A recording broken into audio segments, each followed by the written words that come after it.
Hi ಎಲ್ಲರಿಗೂ ನಮಸ್ಕಾರ. ಸ್ಪೆಷಲಾಗಿ ಕನ್ನಡಿಗರಿಗೆ ನಮಸ್ಕಾರ. ಇವತ್ತು ನಾನು ಮನೆಯಲ್ಲೇ ಬೆಣ್ಣೆ ಮಾಡೋದು ಹೇಗೆ, ಹಾಗೆ ಅದ್ರ ತುಪ್ಪ ಕಾಯಿಸೋದು ಹೇಗೆ ಅಂತ ಹೇಳ್ತೀನಿ. ಅದ್ರ ಜೊತೆಗೆ ಏನು ಟಿಪ್ಸ್ ಫಾಲೋ ಮಾಡಿದರೆ ತುಂಬ ಚೆನ್ನಾಗಿ ಬೆಣ್ಣೆ ಬರುತ್ತೆ, ಹಾಗೆ ತುಪ್ಪ ಚೆನ್ನಾಗಿ ಬರುತ್ತೆ ಅಂತ ಹೇಳ್ಬಿಟ್ಟು ಹೇಳ್ತೀನಿ. ನಾನು ವೀಕ್ಲಿ ಒನ್ಸ್ ಮನೇಲೇ ಬೆಣ್ಣೆ ಮಾಡ್ಕೊತೀನಿ ದೇವ್ರಿಗೆ ದೀಪ ಹಚ್ಚೋಕ್ಕೆ. ಸೊ ಹಾಗಾಗಿ ಇದು ನಿಮಗೆ ಯೂಸ್ಫುಲ್ ಆಗ್ಬೋದು ಅಂತ ವಿಡಿಯೋ ಮಾಡ್ಕೊಂಡಿದ್ದೀನಿ. ತುಪ್ಪನೂ ಅಷ್ಟೇ ತುಂಬ ಚೆನ್ನಾಗಿ ಬರುತ್ತೆ.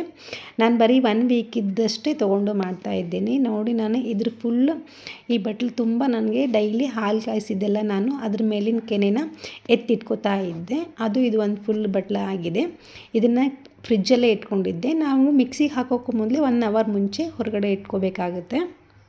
ಅದಾದಮೇಲೆ ಒಂದು ಮಿಕ್ಸಿ ಜಾರ್ ದೊಡ್ಡದನ್ನೇ ತೊಗೋಬೇಕು, ಯಾಕಂದರೆ ಚಿಕ್ಕದು ತೊಗೊಂಬಿಟ್ರೆ ನೀರೆಲ್ಲ ಹೊರಗಡೆ ಮಜ್ಜಿಗೆ ಎಲ್ಲ ಹೊರಗಡೆ ಬಂದುಬಿಡುತ್ತೆ. ಸೊ ಹಾಗಾಗಿ ದೊಡ್ಡ ಜಾರೇ ತೊಗೊಳ್ಳಿ ನೀವು ಮಾಡೋರಾದರೆ. ನಾನು ಆ ಜಾರಲ್ಲಿ ಫುಲ್ ಎಲ್ಲ ಕ್ಲೀನಾಗಿ ಅದನ್ನು ಆ ಜಾರೊಳಗೆ ಹಾಕೋತಾ ಇದ್ದೀನಿ. ನೋಡಿ, 1 ವಾರಕ್ಕೇ ಇಷ್ಟೊಂದು ಬರುತ್ತೆ. ನಾವು ತೊಗೊಳ್ಳೋದು 1/2 ಲೀಟ್ರ್ ಹಾಲು, ಅದಕ್ಕೆ ಇಷ್ಟೊಂದು. ನೀವು ಜಾಸ್ತಿ ತೊಗೊಳ್ಳೋರಾದರೆ ಇನ್ನೂ ತುಂಬ ಚೆನ್ನಾಗಿ ಬರುತ್ತೆ. ನಾನು ಇದನ್ನು ಸ್ವಲ್ಪ ಸ್ಟಾರ್ಟಿಂಗಲ್ಲಿ ಸ್ವಲ್ಪ ನೀರು ಹಾಕ್ಕೊಂಡು ಅದನ್ನು ಜಾರಿಗೆ ಹಾಕ್ಕೊಂಡು ಮಿಕ್ಸಿ ಹಾಕೋಬೇಕಾಗುತ್ತೆ. ನೋಡಿ, ಇದು ಥಿಕ್ನೆಸ್ ಬರುತ್ತೆ. ಆವಾಗ ಏನು ಮಾಡಬೇಕು, ಒಂದು ಸತಿ ಹಾಕ್ಕೊಂಡಾದ್ಮೇಲೆ ಇನ್ನೊಂದು ಸಲ ನಾವು ಸ್ವಲ್ಪ ನೀರು ಹಾಕಬೇಕು. ನೋಡಿ ಎಷ್ಟೊಂದು ಥಿಕ್ನೆಸ್ ಬಂದಿದೆ ಅಂಥೇಳಿ. ಇನ್ನು ಸ್ವಲ್ಪ ನೀರು ಹಾಕಬೇಕು ಸೆಕೆಂಡ್ ಟೈಮ್ ನೀರು ಹಾಕ್ಕೊಂಡು ಮಿಕ್ಸಿಗೆ ಹಾಕಿ ತೆಗೆದಾದ್ಮೇಲೆ ಅದಕ್ಕೆ ನಾವು ಒಂದು ಮೇನ್ ಇಂಪಾರ್ಟೆಂಟ್ ಥಿಂಗ್ನ ಮಿಕ್ಸ್ ಮಾಡಬೇಕು. ಇವಾಗಲೂ ಅಷ್ಟೇ ಸ್ವಲ್ಪ ಅದೇ ಥಿಕ್ನೆಸ್ಸಲ್ಲೇ ಇದೆ. ಇವಾಗ ಏನು ಮಾಡಬೇಕು ಅಂದರೆ ಫುಲ್ ಒಂದು ಗ್ಲಾಸ್ ಮೇಲೆ ಜಾಸ್ತಿನೇ ನೀರು ಹಾಕಬೇಕು. ಜಾಸ್ತಿ ನೀರು ಹಾಕ್ದಂಗೆಲ್ಲ ಮಜ್ಜಿಗೆನೂ ಚೆನ್ನಾಗಿ ಬರುತ್ತೆ. ಇದಕ್ಕೆ ಒಂದು 2 ಐಸ್ ಕ್ಯೂಬ್ನ ಹಾಕಬೇಕು. ಐಸ್ ಕ್ಯೂಬ್ ಹಾಕಿದರೆ ಬೇಗ ಪಟ್ಟಂತ ಬಂದುಬಿಡುತ್ತೆ, ಬೆಣ್ಣೆ ತುಂಬ ಚೆನ್ನಾಗಿ ಬರುತ್ತೆ. ಸೊ ಈ ಟಿಪ್ಸನ್ನು ನೀವು ಫಾಲೋ ಮಾಡಿ ಬೆಣ್ಣೆ ಮಾಡೋರಾದರೆ. ಹಾಲು ಡೈಲಿ ಜಾಸ್ತಿ ತರೋರಾದರೆ ವೇಸ್ಟ್ ಮಾಡಬೇಡಿ. ಅಟ್ಲೀಸ್ಟ್ ದೇವ್ರಿಗೆ ದೀಪ ಹಚ್ಚೋಕ್ಕಾದರೂ ನಾವು ಮನೆಯಲ್ಲೇ ಮಾಡ್ಕೋಬೋದು. ನೋಡಿ, ಆ ಐಸ್ ಕ್ಯೂಬ್ ಹಾಕಿ ಜಾಸ್ತಿ 2 ಗ್ಲಾಸ್ ನೀರು ಹಾಕಿದ್ದೆ ನಾನು. ಇಷ್ಟೊಂದು ಬೆಣ್ಣೆ ಬಂದಿದೆ. ತುಂಬ ಅಂದರೆ ತುಂಬ ಚೆನ್ನಾಗಿ ಬಂದಿತ್ತು. ನೋಡಿ, ಅದಾದಮೇಲೆ ಮಜ್ಜಿಗೆನೂ ಅಷ್ಟೇ ಇನ್ನೂ ಅದರಲ್ಲಿ ಉಳ್ಕೊಂಡಿರುತ್ತೆ. ಇದನ್ನು ಕ್ಲೀನಾಗಿ ನಾವು ಒಂದು ಬಟ್ಲಕ್ಕೆ ಸರ್ವ್ ಮಾಡಿಕೊಂಡು ಅದಾದಮೇಲೆ ಇನ್ನೊಂದು ಸ್ವಲ್ಪ ನೀರು ಹಾಕ್ಕೊಂಡು ನಾವು ಇನ್ನೊಂದು ಸಲ ಮಿಕ್ಸಿಗೆ ಹಾಕ್ಕೋಬೇಕು. ಅದಾದಮೇಲೆ ಸ್ವಲ್ಪ ಕೆನೆ ಟೈಪ್ ಬರುತ್ತೆ. ನೋಡಿ ಎಷ್ಟೊಂದು ಚೆನ್ನಾಗಿ ಬಂದಿದೆ ಅಲ್ವಾ ಬೆಣ್ಣೆ. ಐಸ್ ಕ್ಯೂಬ್ನೇ ಇದಕ್ಕೆ ಮೇನ್ ಇಂಪಾರ್ಟೆಂಟು. ನೋಡಿ, ತುಂಬ ಅಂದರೆ ತುಂಬ ಚೆನ್ನಾಗಿ ಬಂದಿದೆ. 1 ವಾರಕ್ಕೆ ನಾನು ಮಾಡಿಕೊಂಡ್ರೆ 1 ವಾರಕ್ಕೆ ದೀಪ ಹಚ್ಚೋಕ್ಕೆ ನನಗೆ ಸರಿ ಹೋಗುತ್ತೆ. ಅಂದರೆ ನಾನು ನಾರ್ಮಲ್ 2 ದೀಪ ಹಚ್ತೀನಿ, ತುಪ್ಪದ್ದು ಚಿಕ್ಕದು 2 ದೀಪ ಹಚ್ತೀನಿ. ಸೊ ನಾನು ಹೇಳಿದ್ನಲ್ಲ, ನೆಕ್ಸ್ಟ್ ಆದಮೇಲೆ ಇನ್ನೂ ಥಿಕ್ನೆಸ್ ಉಳ್ಕೊಂಡಿತ್ತು ಅದಕ್ಕೆ ನಾನು ಇನ್ನು ಸ್ವಲ್ಪ ನೀರು ಹಾಕ್ಕೊಂಡು ಮಿಕ್ಸಿಗೆ ಹಾಕ್ಕೊಂಡೆ. ನೋಡಿ, ಅದಾದಮೇಲೆ ಮತ್ತೆ ಇಷ್ಟು ಬೆಣ್ಣೆ ಬಂದಿದೆ. ನನ್ನ ಮಕ್ಕಳಿಗೆ ಕೊಟ್ಟೆ ನಾನು ಅದನ್ನು. ಮಜ್ಜಿನ ಯೂಸ್ ಮಾಡೋರು ಯೂಸ್ ಮಾಡ್ಬೋದು, ಬಟ್ ನಾನು ಮಜ್ಜಿಗೆ ಯೂಸ್ ಮಾಡಲ್ಲ. ಸ್ವಲ್ಪ ಇರುತ್ತೆ ಅಂತ, ಜಾಸ್ತಿ ಥಿಕ್ ಇರುತ್ತೆ ಅಂತ ಹೇಳಿಬಿಟ್ಟು ನಾನು ಗಿಡಕ್ಕೆ ಹಾಕ್ತೀನಿ.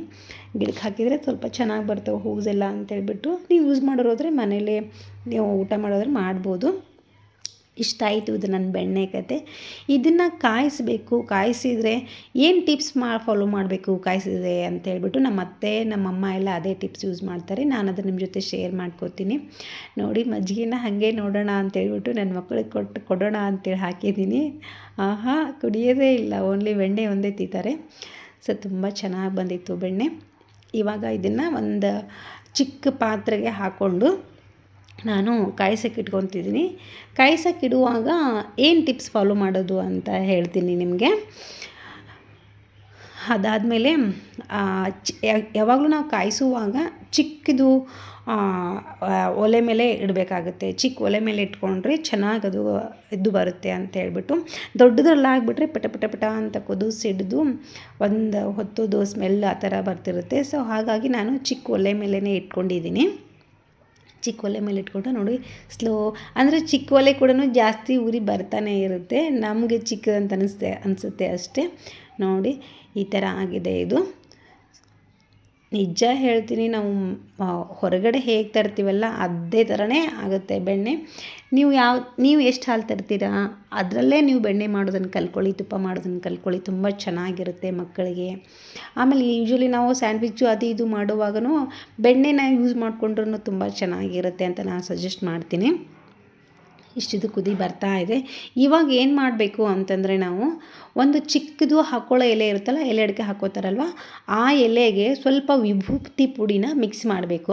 ಸ್ವಲ್ಪ ವಿಭೂತಿ ಪುಡಿ ಮಿಕ್ಸ್ ಮಾಡಿದರೆ ಅದು ಈ ಥರ ಯಾವಾಗಲೂ ನಾವು ತುಪ್ಪ ಕಾಯಿಸುವಾಗ ಅದು ಚಟ ಚಟ ಅಂತ ಸಿಡಿರ್ತದೆ, ಅದು ಫುಲ್ ಡೌನ್ ಆಗಬೇಕು. ಅದಾದಮೇಲೆ ನಾವು ಇದನ್ನು ಹಾಕಿದರೆ ತುಂಬ ಅಂದರೆ ಅದು ಸಡನ್ನಾಗಿ ಕೆಳಗಡೆ ಗಲೀಜೆಲ್ಲ ಹೋಗಿ ಕೂತ್ಕೊಂಡ್ಬಿಡುತ್ತೆ. ಕ್ಲೀನಾಗಿ ತುಪ್ಪ ಒಂದೇ ಮೇಲೆ ನಿಂತ್ಕೊಳ್ಳುತ್ತೆ. ಸೊ ಹಾಗಾಗಿ ಈ ಟಿಪ್ಸ್ನ ಫಾಲೋ ಮಾಡಿ. It is very very very very important and also ಅಷ್ಟೇ ಪವರ್ಫುಲ್ಲಾಗಿ ವರ್ಕ್ ಆಗುತ್ತೆ. ನೋಡಿ ಎಷ್ಟು ಚೆನ್ನಾಗಿ ಬಂದಿದೆ ತುಪ್ಪ, ಮನೆಯೆಲ್ಲ ಗಮ್ ಅಂತ ಇತ್ತು.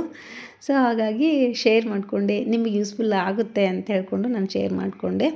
ತುಂಬ ಚೆನ್ನಾಗಿ ಬಂದಿದೆ. ಆರಾಮ್ಸೆ ನಾವು ತಿನ್ನೋರಾದರೆ ಮನೆಯಲ್ಲೂ ತಿನ್ಬೋದು, ಯೂಸ್ ಮಾಡೋದಾದ್ರೆ ತುಪ್ಪನೂ ಹಚ್ಬೋದು. ನಾನು ತುಪ್ಪ ದೀಪ ಹಚ್ತೀನಿ. Thank you so much.